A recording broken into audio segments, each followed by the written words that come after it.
பல வருஷங்களுக்கு முன்னாடி ஒரு ஊருக்கு ஒரு இவாஞ்சலிஸ்ட், அதாவது ஒரு கிறிஸ்டியன் ஃபாதர் வராரு.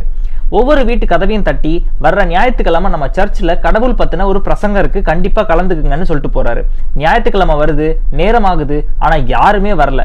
கடைசியில ஒரே ஒரு பையன் மட்டும் ஒரு குதிரையில வந்து இறங்குறான். தான் குதிரையை ஒரு பக்கம் கட்டி போட்டுட்டு முன் வரிசையில வந்து உட்காந்துக்கிறான். ஃபாதருக்கு ஒரே ஆச்சரியம். மேடையில இருந்து இறங்கி போய் அந்த பையன் கிட்ட, தம்பி நான் எல்லாரையுமே வர சொன்னேன், ஆனா நீ மட்டும் வந்திருக்க அப்படின்னு கேட்கும்போது அந்த பையன் சொல்றான், ஐயா எனக்கு இந்த பிரசங்கத்தை பத்தி ஸ்பீச் பத்தி எல்லாம் எனக்கு தெரியாது, ஆனா நான் ஒரு குதிரை மேய்க்கிறவன்.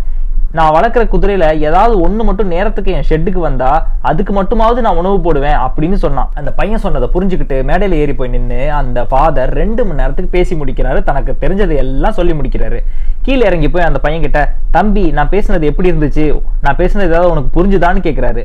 அதுக்கு அந்த பையன், ஐயா எனக்கு இந்த பிரசங்கத்தை பத்தியும் மதத்தை பத்தியும் எதுவுமே தெரியாது, நான் ஒரு குதிரை மேய்க்கிறவன், ஆனா ஒரு விஷயம் எனக்கு நல்லா தெரியும், என் ஷெட்டுக்கு நேரத்துக்கு ஒரே ஒரு குதிரை மட்டும் வந்து சேர்ந்தாலும் எல்லா குதிரைக்கும் வச்சிருக்கிற வைக்கோலை கொண்டு போய் ஒரே குதிரை வாயில வச்சு திணிக்க மாட்டேன் அப்படின்னு சொன்னான். சோ நமக்கு ஒரு விஷயம் தெரியும், அதுல நாம எக்ஸ்பர்ட்ங்கிற ஒரே காரணத்துக்காக நம்ம முன்னாடி இருக்கவங்க கிட்ட வளன்னு பேசிக்கிட்டு இருக்க வேண்டிய அவசியம் இல்லை. எதுவா இருந்தாலும் சுருக்கமா தெளிவா சொன்னா போதும். Brevity is the soul of wit.